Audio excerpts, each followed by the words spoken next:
Hey, if you're a business owner, my today's guest is an amazing business owner and innovator, entrepreneur, and he's the founder of Dave Gourmet Inc. Before bring him on the screen, my name is Mohammed Bashir, and I'm show host on Entrepreneur Empowerment Show. Please help me bring Dave. Welcome, Dave. Hi, Mohammed. Thanks for having me on the show. I appreciate it. Let me start with this. Where were you? What happened? Who were you surrounded with that inspired you to do what you do today? Sure. Many years ago, I lived in California briefly after living in Virginia, and then I went back to the East Coast, and I thought, wow, the Mexican food there is not quite up to snuff. So I opened a little Mexican restaurant, and in the restaurant, you know, I made hot sauces just for fun. It was a curious thing, and I noticed that there were some people that just wanted the food hotter and hotter.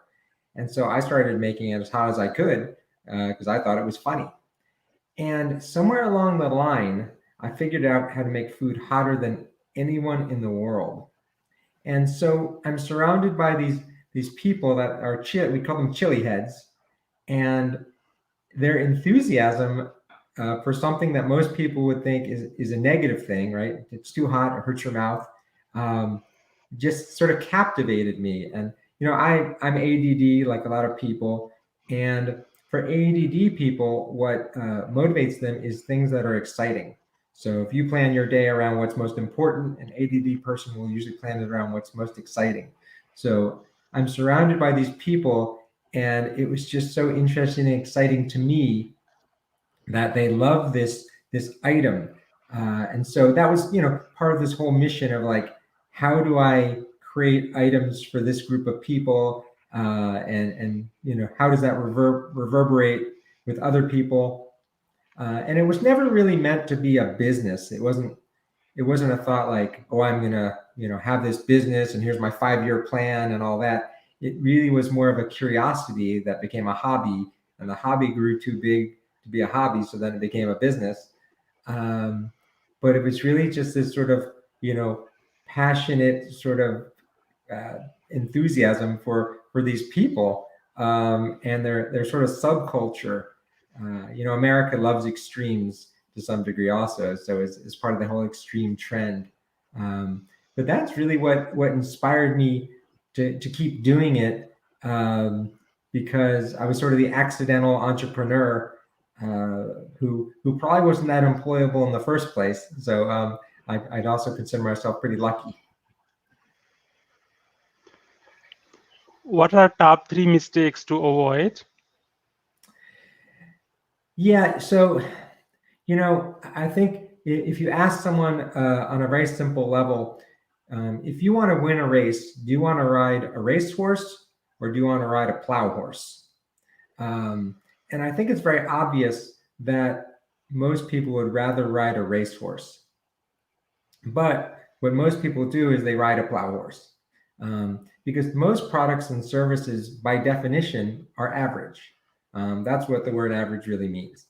So what you'll find is in most categories of business, there is a competitor or two whose product and service just sells much better because it's positioning, and its quality, and the sort of package of how it comes together, how it approaches the market and such, is just better done, and more compelling. And so that's the racehorse. And so the number one mistake people make, I think, is that they just sell whatever they have, and they don't constantly improve it to get it in that slot where it is the racehorse. So I think that's the number one mistake is, you really need to work on your business, and on your core offering to make it just so much more compelling. Uh, and then I think the number two mistake is people don't manage themselves very well.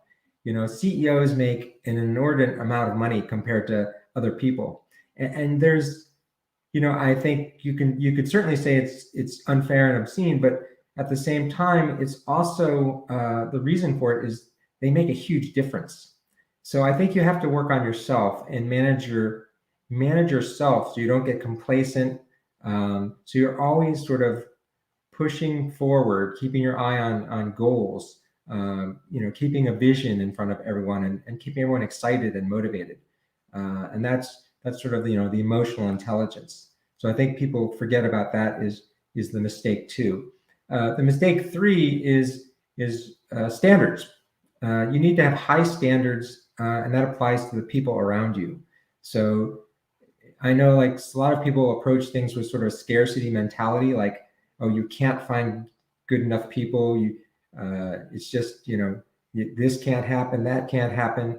I think you have to approach it with the mentality that what you need is out there, and as that applies to people, you need to really make the extra effort to surround yourself with people that are A players, or even a B plus player or a B player that you can motivate and position so they perform at an A level. So I think those are the three things that I think are super important that often people get wrong. And it's not necessarily that people don't know these sorts of things. It's just they forget about them sometimes, or it is a lot more effort to do things in these ways, and so people don't always want to put forth the extra effort when you're spending day in, day out doing all the things that it takes to run a business. What is your greatest failure story? What did you learn and how did you recover from it? So I think my business, Burrito Madness, right, my restaurant that I mentioned, uh, it did okay. It sort of bubbled along at a survival level. And I think that's probably where a lot of businesses end up. It didn't fail, but it didn't really succeed by the standards that anyone would really put forth as desirable. So, I sort of consider it a partial failure and a partial success. But what I learned from it was, especially in the restaurant business, which the hours are grueling. And you just sort of get caught up. And I think that's what happened there was it just got caught up in the day to day. The food was good. The location was probably subpar.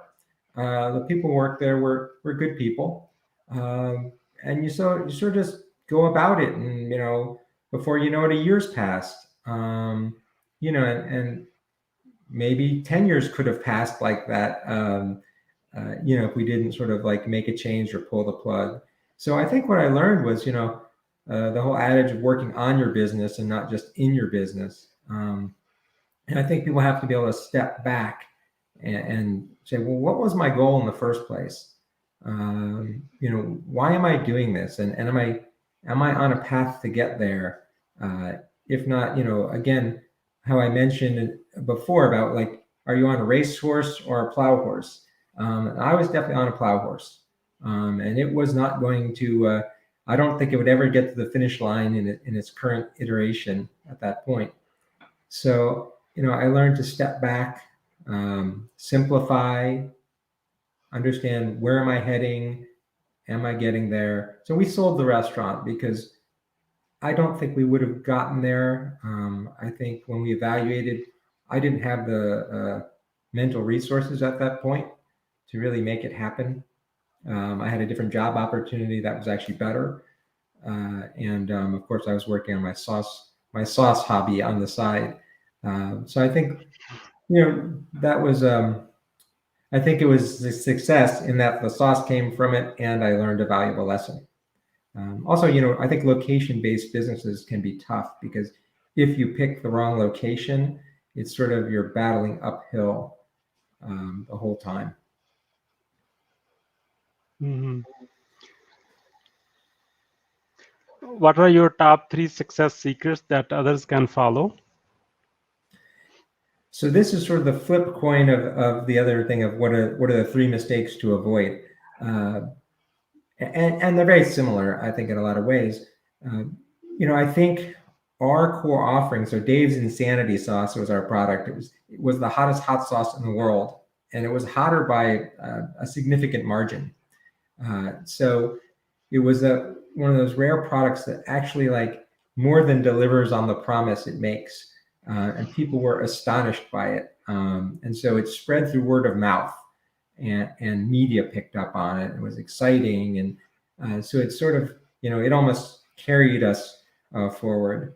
And I think that's that whole, racehorse versus plow horse. I mean, that item was just, it was just a racehorse because it was different and notable, and for the people that really want that type of item, it was amazing that it gave them what they wanted. So I think that's, again, your core offering being exceptional and desirable. It has to be both, because you could create the best service ever, but if it's not really what people want, then it doesn't really matter, business wise. And if it's an exceptional product or service, but it's not, delivered in the right way, or delivered with the right quality, or the right, timing, or in the right packaging, it can also fall apart. So it has to be that complete package that really gives the consumer or user what they want. So that's the first one, it's your core offering. Then I think you need clarity, is very important. Like, what is the goal? What are you trying to get to? And are you communicating that to all the people around you? Uh, so I think that's super important, because if there's confusion, or people are sort of paddling in different directions, um, I think you can lose your way. Plus, that clarity sort of trickles down across everything you do. When you're doing marketing and you're writing ads, or you're sending out emails, or whatever you're doing, if you have that clarity, the headlines and the body of it all fall into place, because people know what that's supposed to look like. Um, and so then the third, I would say, is sort of, again, the flip side of the mistakes, is the right people. So, I mean, if you have the right core offering, and you have the right communication and clarity, and then you have the right people, uh, they'll execute what has to happen. So I think that's always the thing. And it's not necessarily every person that you deal with has to be amazing. There's certain people that will be key people. And so I think you have to understand the 80-20 rule, right? The Pareto principle of, which people and which decisions make a difference. Because you can be, as an organization, you can be just okay or good in a number of areas in your business. You need to be really good in a few key areas that make a difference, and you need to know which ones those are. So I think that sort of plays through all of three areas that are the secrets to success.